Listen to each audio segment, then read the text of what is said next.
Have you ever stopped to think about the effect that your life could have on someone else's? Or are you just one of those people who kind of floats through life thinking, man, it is what it is. You do you, I do me.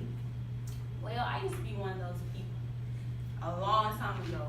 But it wasn't religion that changed me. It was me realizing that we as humans are all intertwined and that we all need help in some way, shape, or form. We either get it directly by asking or indirectly by looking at an example that has been set by someone else. So people should aim to be good examples by not being okay with complacency and then fixing yourself so that others won't mind following your example. In our generation, I feel as though a majority of us are becoming okay with complacency. The problem is not only evident in our generation, but it's evident in the human condition, getting to a seemingly good place and then becoming stagnant. When things become stagnant, let's take a body of water, for example. Do you know what happens when nothing is there to stir it or cultivate it? No new life is being introduced to arouse the water. It begins to stink and become bacteria-ridden. It's nasty. So just like that happens to water when it sits, so can happen to us when we don't allow new things into our lives, when we don't cultivate the good things that are there. So the effects on complacency, the problem with complacency and its effects on our ability to elevate ourselves is we become less mindful. So let me explain mindfulness and its benefits. According to Zimmerman in Mindfulness and Well-Being, in this context, the benefit of mindfulness is not so much to control the way one's feelings affect oneself, but to become aware of them and how other people may interpret our actions, our effect, and even our most insignificant comments. This quote is saying that being mindful is not about you internalizing how you affect yourself, but it's about you being aware of how you affect other people and how they interpret your actions. When we lose mindfulness in the form of complacency, there is a fix. But some of us don't like to do this fix. The fix is looking at yourself and blaming yourself. And only when we look at ourselves can we then begin to change from the inside out. In order to be a good example for others, we must first want to be in the right for ourselves. You might say, well, how do I even know if I'm in the right? You know if you're in the right by examining what you do religiously. Religiously being defined as the things practiced on a regular basis. Once you have examined yourself with all honesty and you find your behavior is not character building to the people around you or yourself, that's when you know that behavior needs to change. You can improve this behavior by becoming more mindful through prayer and meditation, although the latter is considered inferior on many forms. And Margaret Paloma in Second Opinion writes, Dawson's investigation was launched by his discovery of a carefully controlled experiment of a study that indicated that prayer helped people get well and meditation was acceptable.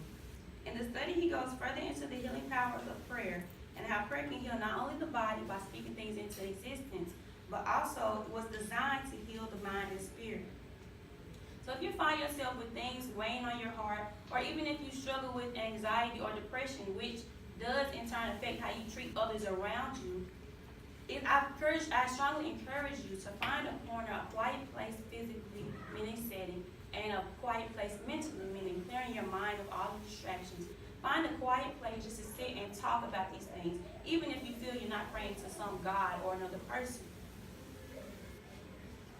We've all heard the phrase, be the change you want to see.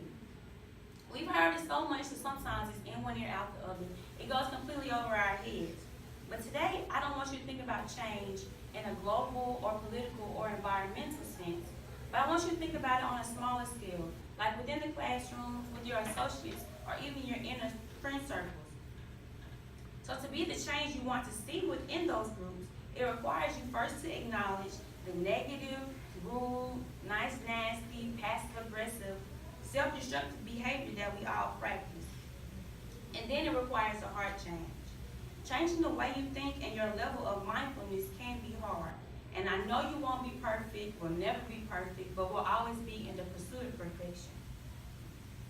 But in the pursuit of perfection, I encourage you not to get caught up in being perfect. In Daily Telegraph, Sam Smith is quoted saying, I've come to peace with you now, with the fact that I'm going to make errors.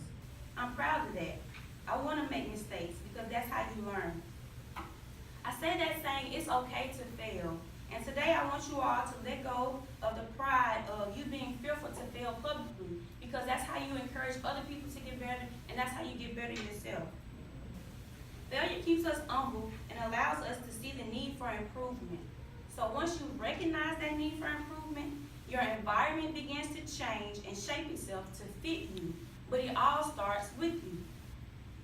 The benefits of becoming a better person for yourself is you indirectly help others. It becomes inevitable, and you inadvertently become a light. Bart Durius from Journal of Adolescence details a study conducted about the selection and influence process in teens. He explains how we subconsciously choose people who we feel are similar to us and value the same things as us, while we're still inherently different. This means we attract the energy that we put out. So if you always find yourself around negative people or complainers, 9 times out of 10, 99.999% of the time, you're one too. And if you want to see the benefit of becoming a better person is you get to positively influence your surroundings. So if you want to see the people around you change, then you first have to change. Once again, looking at yourself. And we all know the saying, people might forget what you said or did, but they'll never forget how you made them feel. So if you're the one person out of hundreds of people to do what's right, no matter who talks about you, no matter how many people flame you for it, people will always remember how you gave them the feeling of hope that I can be better, that I can change this situation. But I do not encourage you doing the right thing in a self-righteous way. And that can be hard because sometimes we want recognition for the good things that we do. But I don't encourage doing it in a self-righteous way, because then you do not reap the benefits of seeing the people around you truly get better. People are going to notice you, and so you have to be able to deal with it. And being a good example can be hard, and there'll be hard moments, but nobody said change with you. You just have to keep your eyes on the destination, wherever it might be. And Kelsey Nicholas says in Braille form, life's journey is not to arrive at the grave safely in a well-preserved body, but rather to skid in sideways, totally worn out, shouting, what a ride. Making yourself to be a good example is not easy, but remember, you can become a good example for others by mindfully becoming a better person, so that you can help others inadvertently by leading by example. Whether you know it or not, none of us are here for ourselves. And if you think you are, all the power to you. But I urge you to keep your moral standards and walk in the right so your life can minister to someone else's. Go home, contemplate your ambitions, write them down if you have to, and live life as the example that you will want set for you and the example that you know you could be. Imagine life. Imagine the change that could happen within our generation that could be passed down to generations that came before us and after us if we all strive to be better, not for ourselves, but for each other. It's unimaginable.